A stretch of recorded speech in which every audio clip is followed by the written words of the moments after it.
Everyone. Again हम जो है सीबीएसई का एक कंपल्सरी क्वेश्चन डिस्कस करेंगे जो बोर्ड एग्जाम में हमेशा आइदर 1 मार्क्स में या फिर 2 मार्क्स में पूछा ही जाता है, राइट। इसके अंदर जो है यहाँ पे हम ये जो क्वेश्चन है ये फंक्शन यूनिट में से आता है आपका ग्लोबल का कंसेप्ट पे। इस क्वेश्चन के अकॉर्डिंगली हम आउटपुट कैसे जनरेट करेंगे। तो जो हम फंक्शन की प्रोग्राम ऑफ एग्जीक्यूशन की बात करते हैं तो ये किस तरह से एग्जीक्यूट करता है। अगर हम सीक्वेंशली 1 बाय 1 चलें तो सबसे पहले c इक्वल टू 10 असाइन होगा, c की वैल्यू 10 असाइन होगी। देन नेक्स्ट लाइन क्या हमारी आई है, डेफ एड फंक्शन, राइट। जैसे ही आपका डेफ कीवर्ड एनकाउंटर होता है वैसे ही आपका जो है इंटरप्रेटर इसको किस तरह से इंटरप्रेट करता है, like this is a function definition. और फंक्शन डेफिनेशन तब तक एग्जीक्यूट नहीं होता जब तक फंक्शन कॉल ना मिले, राइट। तो ये जैसे ही ये आपका प्रोग्राम हेड जैसे ही आपका फंक्शन हेडर एनकाउंटर होगा वैसे ही इंटरप्रेटर इसको क्या करेगा, फंक्शन का नेम जो है स्टोर करके रख लेगा और ये तब तक एग्जीक्यूट नहीं होगा जब तक फंक्शन कॉल नहीं मिलता, राइट।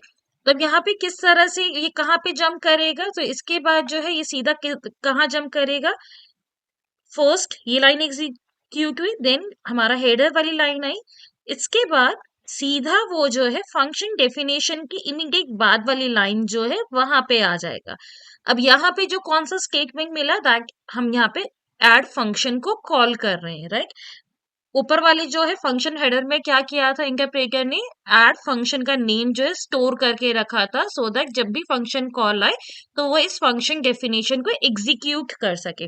तो जैसे ही फंक्शन कॉल आएगा प्रोग्राम कंट्रोल कहाँ पे चला जाएगा, वापस फंक्शन डेफिनेशन पे, राइट। अब फंक्शन डेफिनेशन के अंदर अगेन 1 बाय 1 सीक्वेंशियली आपका प्रोग्राम एग्जीक्यूट होगा।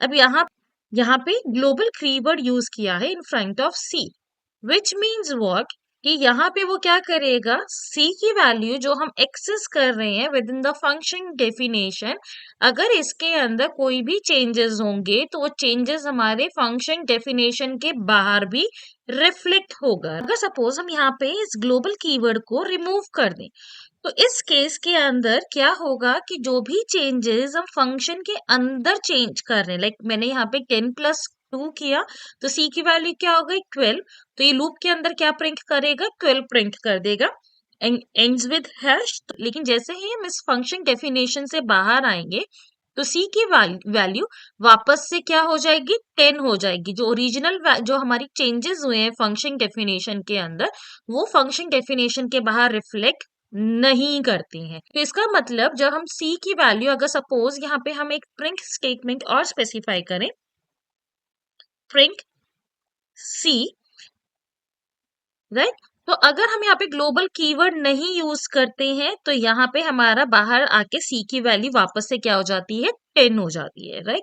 लेकिन यहाँ पे हम ग्लोबल कीवर्ड यूज करते हैं तो जो भी चेंजेस हमारे फंक्शन डेफिनेशन के अंदर हुआ है वो हमारा फंक्शन डेफिनेशन के बाहर भी रिफ्लेक्ट होगा।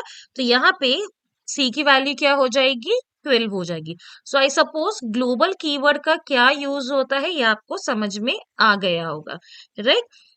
सो हम यहाँ पे इस केस की बात करें तो यहाँ पे हमारा जो है c की वैल्यू क्या है, 10+2 12, तो यहाँ पे हमारा क्या आ जाएगा 12 हैश प्रिंट होगा। हमारा यही हमें समझ में आ जाता है कि हमारा this is the correct output, right.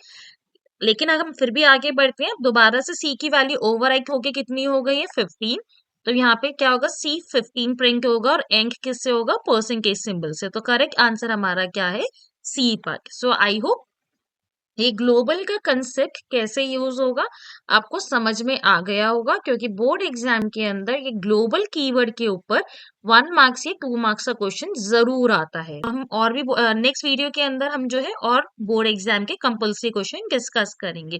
Thank you so much, and if you my video then please share with other 12th standard students so that it will be helpful for them also. Thank you so much.